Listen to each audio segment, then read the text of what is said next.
let's talk about Inside. Because it just won Indie Game of the Year, some of the Game Awards, and Best Art Direction. You can't see a lot of the art direction in the game because they choose to make it so goddamn dark that eventually I changed the brightness up a little bit so that I could see.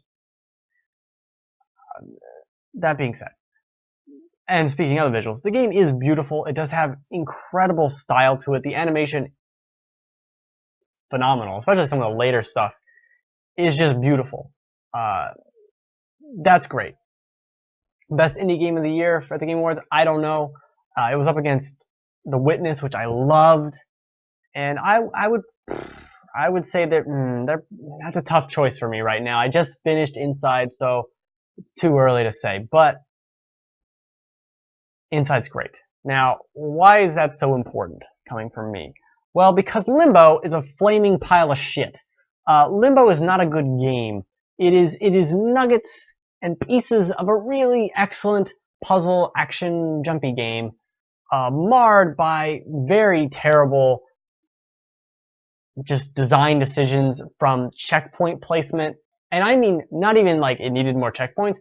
Literally where you were placed for some of the checkpoints in Limbo is bafflingly terrible.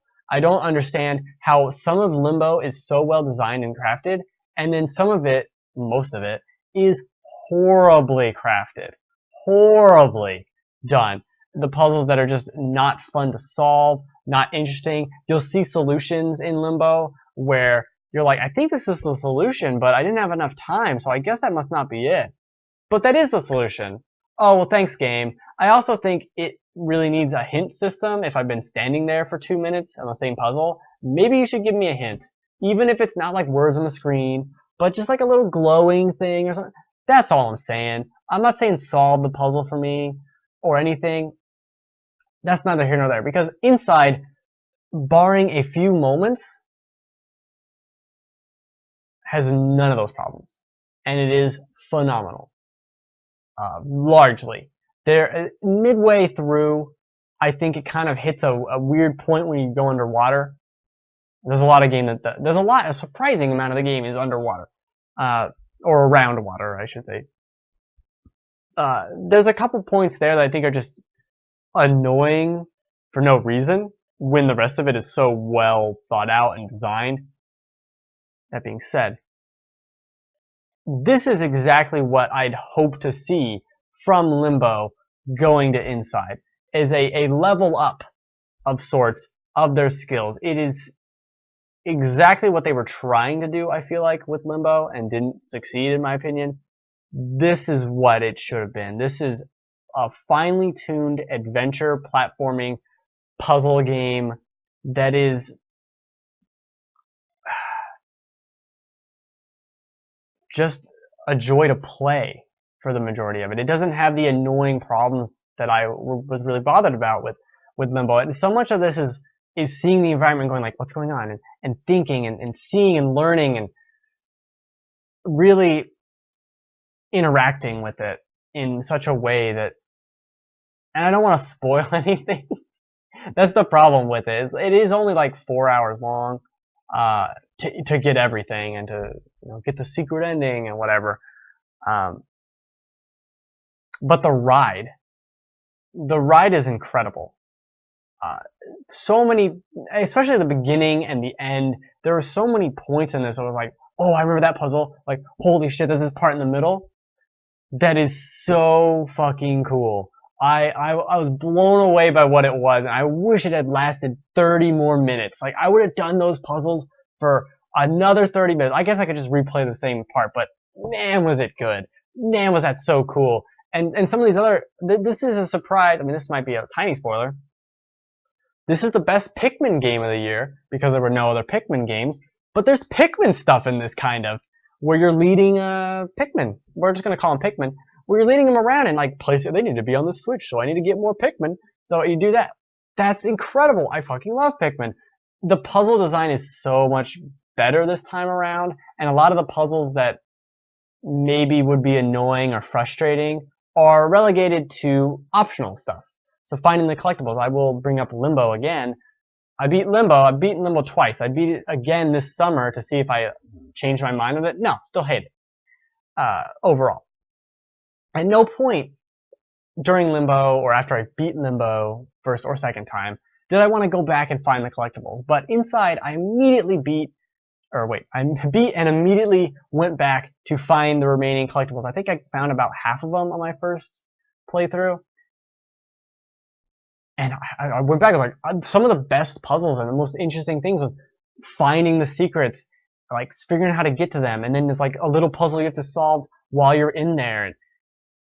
It's so smartly done in that respect. And seeing, not to take it spoilers, the alternate ending. Well, that's actually no spoilers, but I will say there's a lot of talk about the ending of this game and about a lot of people are upset about it or don't like it or whatever. And I initially really didn't like it. It kind of just abruptly ends. You expect it to go somewhere, like it's ramping up to something, and then it just like, and I'm sitting there watching it going, oh, this is going to go to the credits, isn't it? We're ending right here. And then 30 seconds later, like seriously, you could have just started the credits sooner. 30 seconds later, the credits finally pop up, and that's the end. And I'm left thinking, okay, what did any of it really all mean? There's a lot of questions still up in the air with what even was happening at any respect. But then I got all the collectibles, and I saw the secret ending. And maybe it's not the canon ending, but what's happening in that ending is still happening concurrently with what would have been the normal ending, so there's some kind of interesting thoughts going on with that. That ending, and all 20 seconds of it, is awesome, and I think redeems it. It gives it an extra layer. It gives the whole game an extra layer of, let me think about that. I don't know what inside means still, if you're trying to get out from the inside or something. Like, I don't understand what it's not as cut and dry as Limbo of like, you're in limbo for some reason because we called it Limbo. So I don't know what you're inside. I don't really care. There's a lot of stuff going on that you can just kind of see. There's some stuff at the beginning where they're putting people into a car, but clearly they're rounding people up and doing some kind of funky experiments on them. And I think I don't need to know more about that. I don't need to know more about what the ending specific blob thing means. I don't really need to know more about that. At the end of the day, especially with the secret ending, it's kind of nice to have all these weird little ideas floating, like just percolating, just floating about. And this game is really fucking dark. It's to a detriment of its beautiful art. But it has a nice set of things to think about. Like, well, why were they doing that?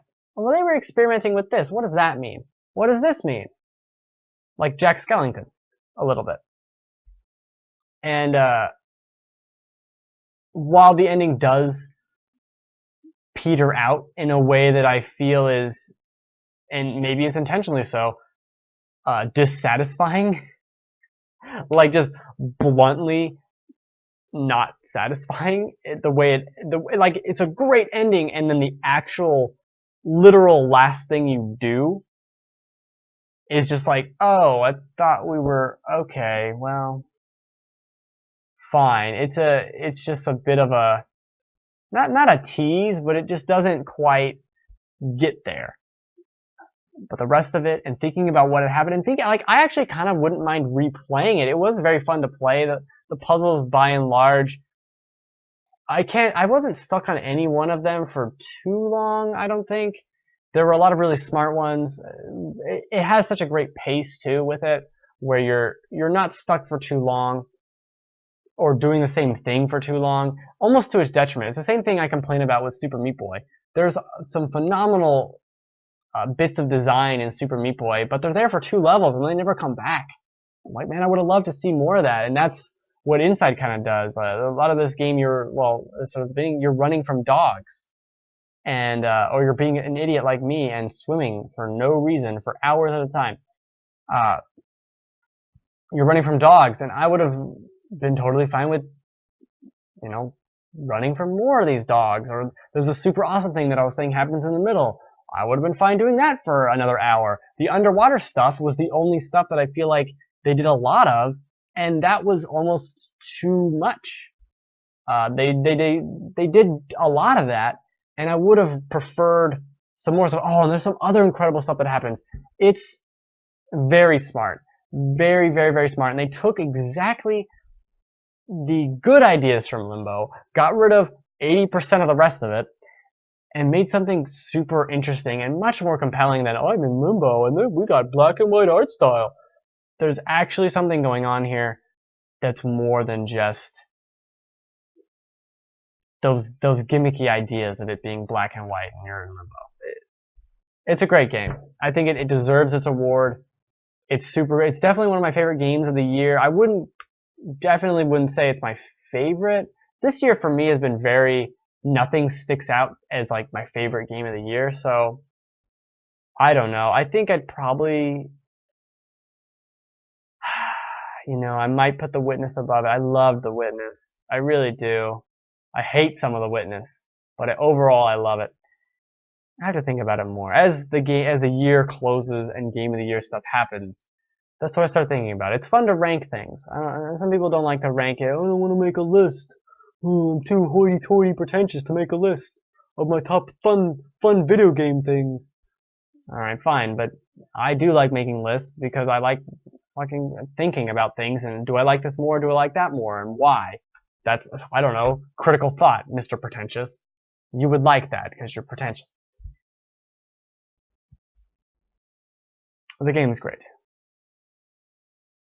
It's really good. I'm very glad it's good too because, as I said, I do not like Limbo.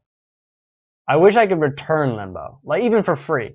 Like just get it out of my Steam library. I don't want this. I don't want to see it. I don't want to have anything to do with it. I don't want it. And why did I play Inside? Because of specific things that people said, like, oh, I didn't like Limbo that much. They liked it more than I did. But they liked Inside more. And there's a lot of people saying, oh, this is my game of the year. I have to play that. I have to experience a game like that everyone's so crazy about. Just so I have to know, is it just me who doesn't like Limbo? But Inside,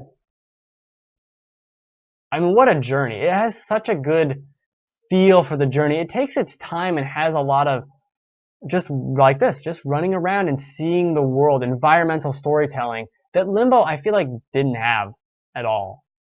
Half of Limbo is fighting a spider, and that's like the most interesting thing that happens for the first half of the game. I don't know. And these are, what I think they were. Chickens? No, I thought they were something else. Birds? I thought they were something that they weren't. Chicken birds? Is that a thing? I don't know.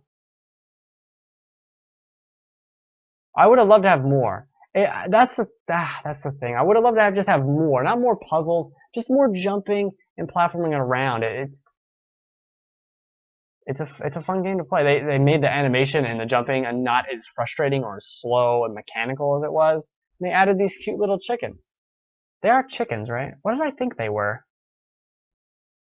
I'm not sure. I'm not sure what I thought they were.